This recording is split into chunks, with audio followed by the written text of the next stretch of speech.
प्रिय विद्यार्थियों, बेटा पिछली वीडियो में हमने चैप्टर 7 ट्वेल्थ क्लास का इंटीग्रल स्टार्ट किया था और उसमें इंट्रोडक्शन पार्ट 1 हम पढ़ चुके हैं कि कैसे वो इन्वर्स प्रोसेस है या नहीं है, डेरिवेटिव का इन्वर्स प्रोसेस है या नहीं है, इसके बारे में हम पढ़ चुके हैं।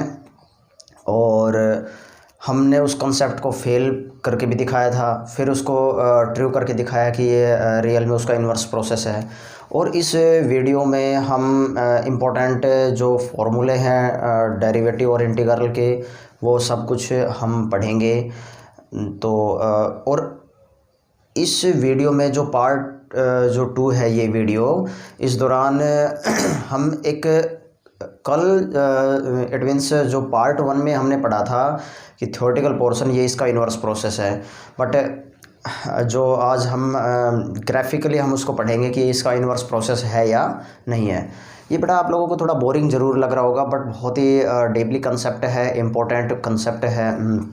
तो एक बार इसको माइंड में अगर सेट हो गया तो मुझे लगता है कि कोई प्रॉब्लम नहीं होगी। और वीडियो को बेटा ज़्यादा से ज़्यादा लाइक, सब्सक्राइब और शेयर ज़रूर किया करें। तो मैं स्टार्ट करने जा रहा हूँ।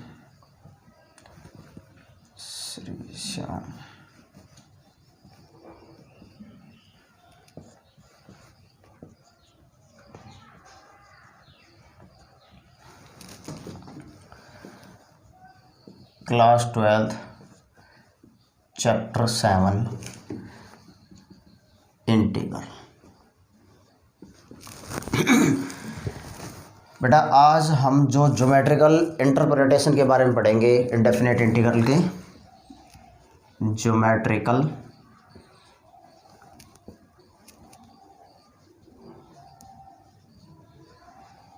Of indefinite integral.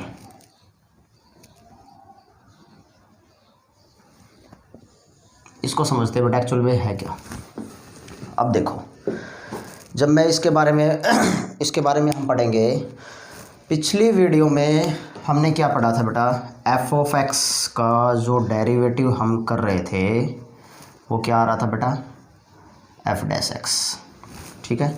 And F dash x का जब मैं इंटीग्रल कर रहा हूँ, ये इंटीग्रल करने पे मेरे पास क्या आ रहा था, एफ ऑफ एक्स, ठीक है। यहाँ से मैंने एक एग्जांपल से लेके दिखाया था आपको कि अगर सपोज करो मैं साइन एक्स का डेरिवेटिव करता हूँ तो ये क्या आएगा मेरे पास, कोस एक्स।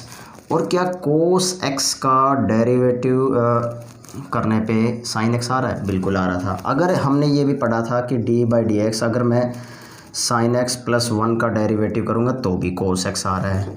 बट यहाँ पे कोस एक्स प्लस 1 का जो डेरिवेटिव करने पे क्या आ रहा है बेटा, साइन एक्स। बट ये फंक्शन नहीं आ रहा, ये फंक्शन नहीं आ रहा सेम एज इट इज़। तो हम कह नहीं सकते थे कि ये इसका इन्वर्स प्रोसेस है। यहाँ पे जो मेरा कंसेप्ट था, जो हम पढ़ते आ रहे थे, वो क्या हो रहा था बेटा, फेल।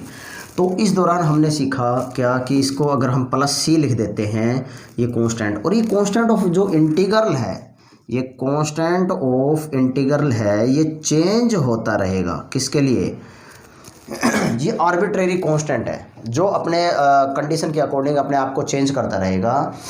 तो जब ये इसके लिए लागू होता है तो इसका मतलब इसके लिए भी कुछ ना कुछ पैरामीटर होंगे।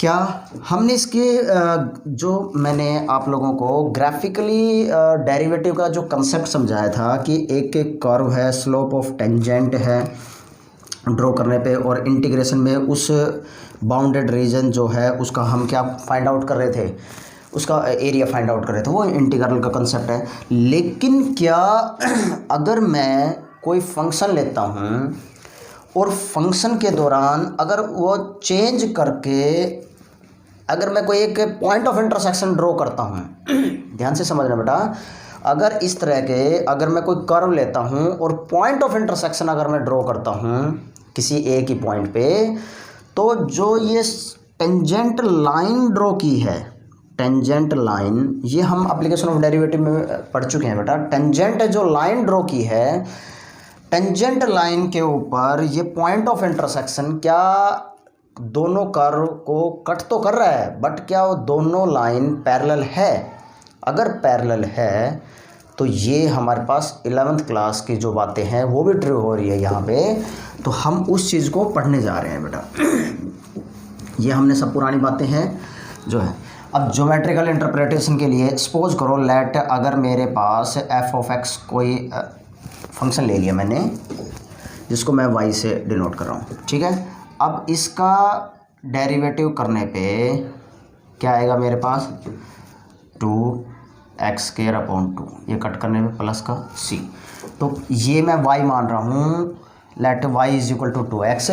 इसका मैं डेरिवेटिव इंटीग्रल कर रहा हूँ तो मेरे पास ये आ रहा है, मेरे पास ये आ रहा है y is equal to x² plus c, ठीक है।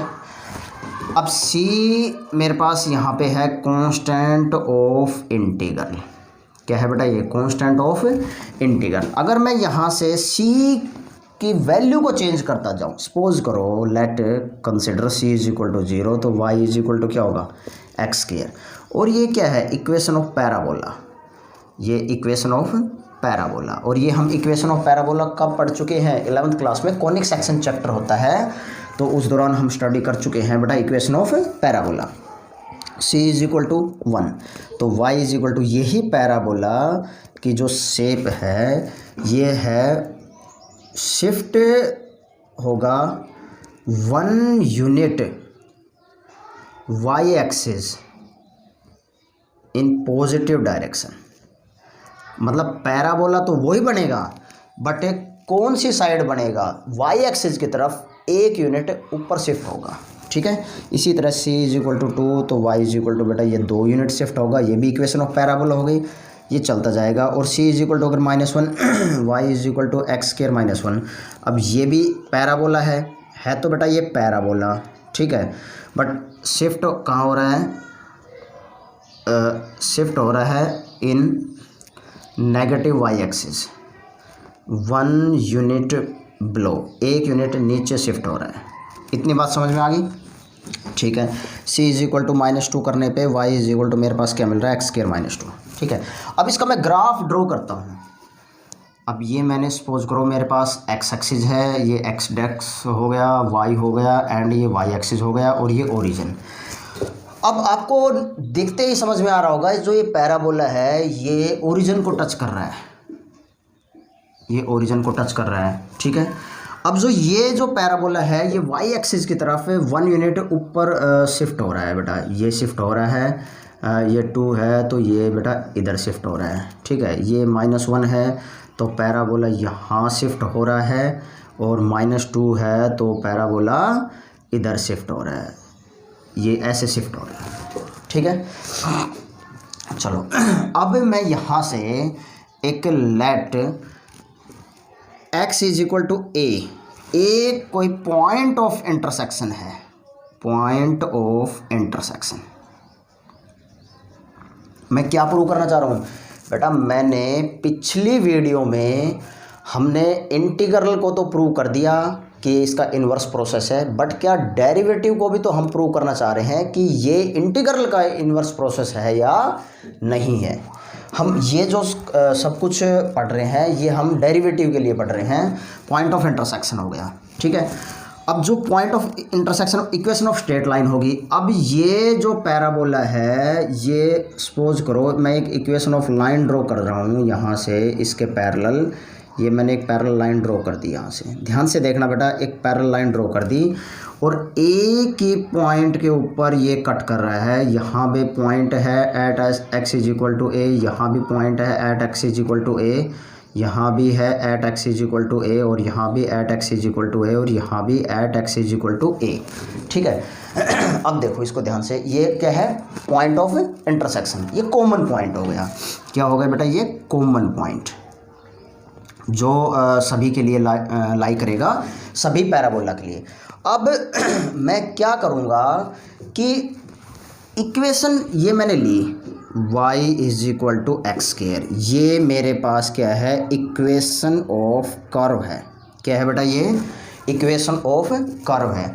और हम एप्लीकेशन ऑफ डेरिवेटिव में इसका स्लोप ऑफ टेंजेंट निकालना हम पढ़ चुके हैं कि अगर मुझे स्लोप ऑफ टेंजेंट निकालना हो तो यहाँ किसको डिनोट करेगा, dy अपॉन dx को, और ये किसके इक्वल होगा बेटा 2x, और अगर मैं at x is equal to a कर दूँ तो किसके इक्वल हो जाएगा बेटा 2a के इक्वल। ठीक है, अगर यहाँ से इक्वेशन मैं x स्क्वायर प्लस 1 ले रहा हूँ, ये भी इक्वेशन ऑफ कर्व है, यहाँ से इसका स्लोप ऑफ टेंजेंट क्या आएगा 2x, और ये अगर मैं बात करूँ slope of tangent at x is equal to, आप समझ में आया बेटा हमने x is equal to a क्यों लिया था, कॉमन पॉइंट ऑफ इंटरसेक्शन क्यों लिया था, क्योंकि हम यही चेक करने जा रहे थे जो मैंने आप लोगों को पिछली वीडियो में हमने बताया था कि एक स्लोप ऑफ लाइन ड्रॉ करने पे हम मतलब डेरिवेटिव में एक कर्व है, टेंजेंट लाइन ड्रॉ करने पे हम उसका क्या फाइंड आउट करते हैं, स्लोप, क्या फाइंड आउट करते हैं उसका स्लोप। अब यहाँ से y इज इक्वल टू अगर मैं x स्क्वायर माइनस 1 लूँ, ये भी इक्वेशन ऑफ कर्व, यहाँ से मैं स्लोप ऑफ टेंजेंट अगर फाइंड आउट करता हूँ at x is equal to a के ऊपर, मेरे पास क्या मिलेगा 2x, और at x is equal to में 2a। तो अब देखो यहाँ भी 2a मिल रहा है, यहाँ भी 2a, तो कर्व की ध्यान से समझना बेटा हमने इंटीग्रल के लिए तो प्लस सी ऐड किया था, समझ गए, और इस कर्व के लिए हम क्या कर रहे हैं, अगर मेरे पास कर्व अलग अलग है, c की वैल्यू चेंज करता हूं तो कर्व क्या है अपने आप को चेंज कर रहा है, तो कर्व चेंज कर रहा है, बट उनका जो स्लोप ऑफ टेंजेंट है वो क्या आ रहा है इक्वल, स्लोप ऑफ टेंजेंट क्या आ रहा है बेटा इक्वल। तो मैं ये कह सकता हूं कि अगर मेरे पास स्लोप ऑफ टेंजेंट अगर इक्वल है तो ये किसका कंसेप्ट बनता है, यहाँ से दिस इंडिकेट्स दैट, यहाँ ये लिख लो इसके अकॉर्डिंग, दिस, यहाँ पे this indicates that it is parallel. क्या है बेटा ये, अगर सबका स्लोप अगर इक्वल है तो इसका मतलब ये जो लाइन है, ये जो लाइन है मैं एरो करके लिख रहा हूँ, और ये जो लाइन है, और बेटा ये जो लाइन है, ये लाइन क्या है एक दूसरे के पैरेलल है, तो it means it is parallel. तो ये जो लाइन होगी बेटा ये क्या होगी मेरे पास पैरेलल, समझ में आई। अगर ये लाइन पैरेलल है तो उनका slope must be equal, slope must be equal. इतनी बात समझ में आई बेटा, ठीक है। चलो इस वीडियो को पॉज करो और इसको एक बार समझो। मैं एक बार दोबारा फिर रिकॉल कर देता हूँ कि कोई मैंने फंक्शन ले लिया, अपनी तरफ से ऐसे ही फंक्शन उठाया, और इसका अगर मैं इंटीग्रल करता हूँ तो मेरे पास ये आता है प्लस सी। हम समझ चुके हैं कि प्लस सी हम इंटीग्रल के लिए कर रहे थे, बट हमने डेरिवेटिव के लिए भी तो कुछ पैरामीटर होते हैं जो हम जैसे इंटीग्रल के लिए तो पैरामीटर हमने सी लगा दिया, सी की वैल्यू आर्बिट्ररी कॉन्स्टेंट बता दी, बट हम डेरिवेटिव के लिए सी कहाँ से लेके आए, तो उसके लिए हम ये जो कंसेप्ट पढ़ रहे हैं, ये जो ग्राफिकली कंसेप्ट है ये कहता है कि अगर c की वैल्यू तो चेंज कर रहे हो, बट अगर मैं यहाँ से f ऑफ x से मुझे f डैश x मिल रहा है, क्या f डैश x से ये मिल रहा है, अगर ये यहाँ से ये मिलता हो तो ये कह सकता हूँ कि ये इन्वर्स प्रोसेस है। लेकिन यहाँ से ये मिलने के लिए तो हम इसके लिए प्लस सी लगा चुके हैं, बट क्या इसके लिए पैरामीटर कहाँ से लेके आए हैं, तो इसके लिए पैरामीटर के लिए हमने क्या किया कि हमने इक्वेशन ऑफ पैराबोला समझ लिए, सारी इक्वेशन ऑफ पैराबोला है। अब हमने कोई अपनी तरफ से कोई पॉइंट ऑफ इंटरसेक्शन ले लिया जो सभी के लिए कॉमन पॉइंट हो, हमने एक कॉमन पॉइंट, एक स्लोप ऑफ लाइन ड्रॉ कर दी हमने, और अगर हम दोनों लाइन को अगर पैरेलल दिखाएं तो इसका मतलब ये सारी लाइन एक दूसरे के क्या होंगी, पैरेलल होंगी। ठीक है, तो इसके अकॉर्डिंग हमने बताया थी यहाँ से जो स्लोप ऑफ टेंजेंट है एक पर्टिकुलर पॉइंट के ऊपर क्या होंगे बेटा, पैरेलल होंगे। पैरेलल होंगे तो मैं कह सकता हूँ कि ये इसका इन्वर्स प्रोसेस है, तो hence it is inverse process. Inverse process it means derivative का इन्वर्स प्रोसेस इंटीग्रल हो गया, एंड इंटीग्रेशन का इन्वर्स प्रोसेस क्या हो गया, डेरिवेटिव हो गया। हमने बेटा इसको प्रैक्टिकली अच्छी तरह समझ लिया है। अब थोड़ा सा हम और आगे बढ़ते हैं। मैं कुछ इम्पोर्टेंट जो फॉर्मूले हैं वो मैं लिखवाना चाह रहा हूँ, और जैसे जैसे मैं लिखूँ बेटा उसको ध्यान से समझना उसको कि कैसे कैसे मैं उसको सोल्व करता हूँ। ठीक है, अब देखो यहाँ से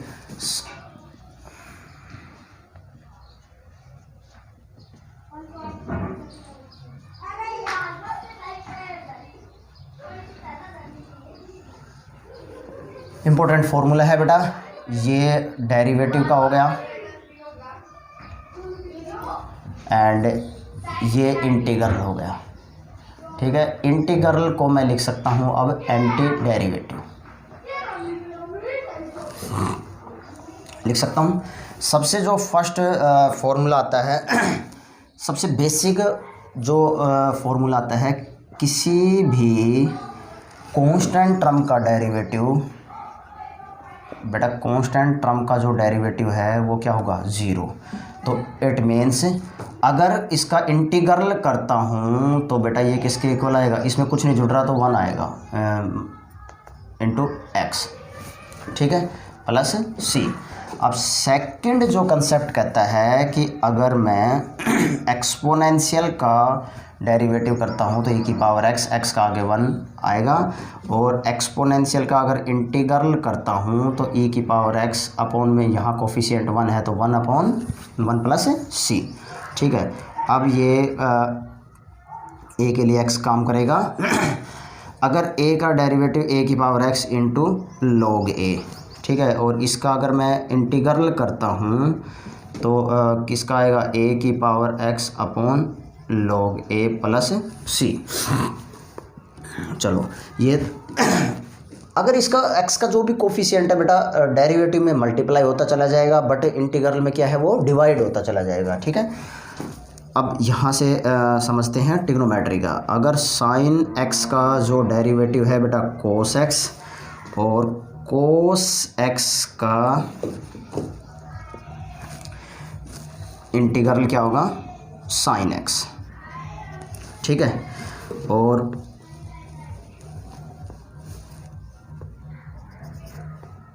डी बाई डी एक्स, अगर मैं कोस x का जो डेरिवेटिव करूँगा ये क्या आएगा बेटा, माइनस साइन x, और साइन x का ये प्लस आएगा बेटा ये। अच्छा, साइन x का अगर मैं इंटीग्रल करता हूँ तो माइनस कोस x प्लस c, समझ में आया बेटा। अगर मैं कोस x का डेरिवेटिव माइनस साइन x और साइन x का इंटीग्रल करूँगा तो बेटा इस फंक्शन का अगर इंटीग्रल करूँगा तो क्या आएगा बेटा मेरे पास, माइनस कोस x। इसका रिवर्स याद रखो। अच्छा, या फिर इसको ये माइनस साइन x माइनस को माना जाएगा और साइन x का क्या हो जाएगा बेटा, कोस x, ठीक है। अच्छा डी बाई डी एक्स, अगर मैं बात करूं टेंजेंट x के लिए तो टेंजेंट x का डेरिवेटिव क्या होगा, सीकेंट स्क्वायर x, और सीकेंट स्क्वायर x का इंटीग्रल होगा टेंजेंट x प्लस c। अब बात करते हैं हम d by d x cot x। Cot x का derivative minus cosecant square x, और कोसिकेंट स्क्वायर x का जो इंटीग्रल है वो minus cot x plus c आएगा, ठीक है। और 8th फॉर्मूला क्या कहता है कि अगर बेटा मैं D by d x secant x का अगर मैं डेरिवेटिव करूँगा तो क्या आएगा बेटा, secant x into tangent x, और अगर मैं इसका इंटीग्रल करूँगा secant x into tangent x का तो क्या आएगा बेटा, सीकेंट x प्लस c, समझ में आया, सीकेंट x प्लस c। और डी बाई डी एक्स अगर मैं कोसिकेंट x का minus cosecant x into coat x, और इसका इंटीग्रल करूँगा cosecant x into coat x का तो क्या आएगा बेटा, minus cosecant x plus c। समझ में आ रहा है बेटा। तो यहाँ से एक बात समझ में आ रही है कि को के जो डेरिवेटिव है वो ऑलवेज नेगेटिव आ रहे हैं, ठीक है। अच्छा अब यहाँ से हमने स्टेप टू स्टेप ट्रिग्नोमेट्री के पढ़ चुके हैं। अब हम इन्वर्स ट्रिग्नोमेट्री के पढ़ना चाह रहे हैं। साइन इन्वर्स x का जो डेरिवेटिव है 1 upon under root 1 minus x square हो गया, और 1 upon under root 1 minus x square इसका इंटीग्रल करूँगा तो क्या आएगा बेटा, sine inverse x plus c, ठीक है। और डी बाई डी एक्स अगर मैं कोस इन्वर्स x का जो डेरिवेटिव करूँगा तो 1 upon under root 1 minus x square, और 1 upon under root 1 minus x square इसका इंटीग्रल करूँगा तो minus cos inverse x plus c, ठीक है। अब बेटा d by d x tangent inverse x 1 upon 1 plus x square और 1 अपॉन 1 प्लस एक्स स्क्वायर इसका अगर मैं इंटीग्रल करूँगा तो tangent inverse x plus c, ठीक है। और डी बाई डी एक्स अगर बेटा मैं कोट इनवर्स एक्स का जो डेरिवेटिव करूँगा तो -1/1 प्लस एक्स स्क्वायर होगा और 1/1 प्लस एक्स स्क्वायर। इसका इंटीग्रल कोट के लिए क्या होगा बेटा, कोट इनवर्स एक्स प्लस सी, वो भी नेगेटिव में होगा, ठीक है।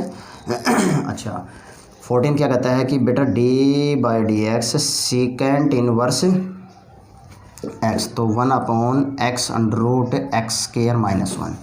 और अगर मैं इसका इंटीग्रल करता हूँ तो क्या आएगा, secant inverse x plus c and d by d x cosecant inverse x. अगर मैं इसका इंटीग्रल करूँगा तो -1/x under root x square -1। समझ में आया बेटा, ये माइनस में है। को का देखो, जब ट्रिग्नोमेट्री फंक्शन में को के डेरिवेटिव नेगेटिव हैं तो इनवर्स में भी वो क्या होंगे, नेगेटिव होंगे। तो it means 1/x under root x square -1 का अगर मैं कोसिकेंट के लिए करूँगा तो minus cosecant inverse x plus c, ठीक है। And d by d x x, इसका डेरिवेटिव क्या होगा बेटा 1 और 1 इंटू डी एक्स, इसका क्या होगा एक्स प्लस सी। कॉन्स्टेंट टर्म का डेरिवेटिव 0 और कॉन्स्टेंट टर्म का इंटीग्रल क्या होगा बेटा एक्स। समझ गए, यहाँ पे कॉन्स्टेंट टर्म का इंटीग्रल क्या होगा एक्स। यहाँ पे इसको करेक्ट कर लेना बेटा, कॉन्स्टेंट टर्म का इंटीग्रल क्या होगा एक्स, ठीक है। अच्छा देखो अब ये कुछ अपने आप को जैसे फॉर्मूले हैं वो हम अपने हिसाब से उसको मॉडिफाई कर सकते हैं। कैसे कि बेटा अगर मान लो सपोज करो यहाँ से मेरे पास डी बाई डी एक्स ये आता है ए एक्स प्लस बी, इसके अंदर लीनियर फंक्शन है। क्या है बेटा ये लीनियर, तो इसका जो डेरिवेटिव होगा वो क्या होगा ए इंटू 1। कॉन्स्टेंट टर्म का डेरिवेटिव क्या हो गया 0, ये हम पढ़ चुके हैं बेटा, कॉन्स्टेंट टर्म का डेरिवेटिव 0। इसको करेक्ट कर लेना बेटा। तो इसमें क्या होगा बेटा, अगर मैं इसका इंटीग्रल करता हूँ, इसका इंटीग्रल करता हूँ, अगर इसी का ही मैं इंटीग्रल करूँ तो इसको थोड़ा सा ध्यान रखना बेटा, कांस्टेंट टर्म इंटीग्रल से बाहर x का क्या होगा x स्क्वायर अपॉन 2 और b का bx और ये प्लस का c। समझ में आ गया। अच्छा अब देखो एक बहुत ही इम्पोर्टेंट जो है, जो सबसे इम्पोर्टेंट है, मैं इसको रब कर रहा हूँ बेटा, यहाँ पे लिखता हूँ क्योंकि दिखाई नहीं दे रहा होगा। तो 17th जो है d by d x x की पावर n, पावर आगे पावर में से एक कम। अब ये जो x है कोई वेरिएबल भी हो सकता है, कुछ भी हो सकता है बेटा। तो इसका मतलब x की पावर n का अगर मैं इंटीग्रल करूँगा तो x की power n+1 divide by n+1 plus c।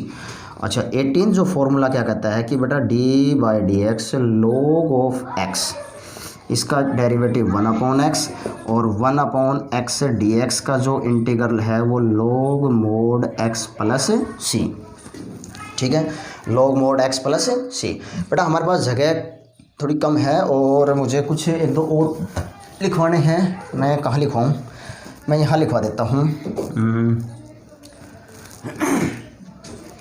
चलो मैं यहाँ एक बार यहाँ दिख रहा है, विजिबल है क्या, यहाँ लिखवा देता हूँ कि अगर d by d x root में अगर कोई फंक्शन दे रखा हो तो बेटा उसका 1/2 रूट एफ ऑफ एक्स और आगे जो डेरिवेटिव होगा वो किसका होगा बेटा एफ ऑफ एक्स का, ठीक है।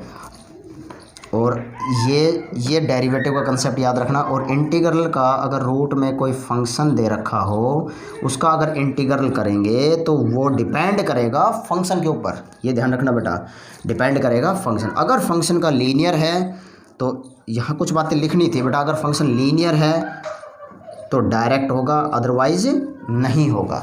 चलो डायरेक्ट होगा अदरवाइज नहीं होगा। जब मैं एक्सरसाइज करवाऊंगा तो बेटा फिर मैं एक बार स्टेप टू स्टेप जो एक्सरसाइज के दौरान जो हमारे क्वेश्चन होते हैं हम उनको फिर भी मैं एक बार दोबारा रिकॉल करूंगा इन बातों को।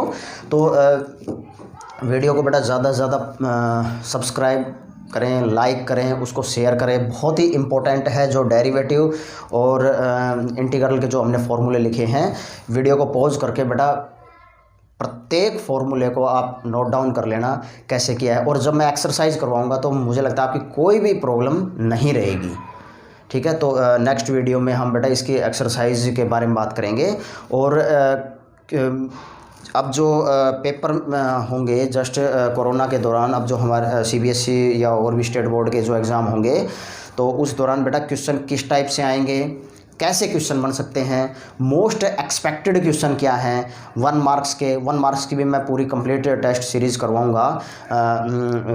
और एग्ज़ाम के पॉइंट ऑफ व्यू से 1 मार्क्स के क्वेश्चन, 2 मार्क्स के, और बड़े क्वेश्चन 4 मार्क्स के एंड 6 मार्क्स के, 5 मार्क्स के, जो भी क्वेश्चन बनेंगे स्टेट बोर्ड में, क्योंकि स्टेट बोर्ड में CBSE में थोड़ा सा डिफरेंस ये है कि उसमें क्वेश्चन 5 मार्क्स के, उसमें कुछ में 6 मार्क्स के आते हैं। तो बेटा इस चीज़ को मैं ज़रूर करवाऊँगा। और वीडियो को ज़्यादा से ज़्यादा लाइक, सब्सक्राइब और शेयर ज़रूर करें। वीडियो को पॉज करके इनको नोट डाउन करें। Thank you.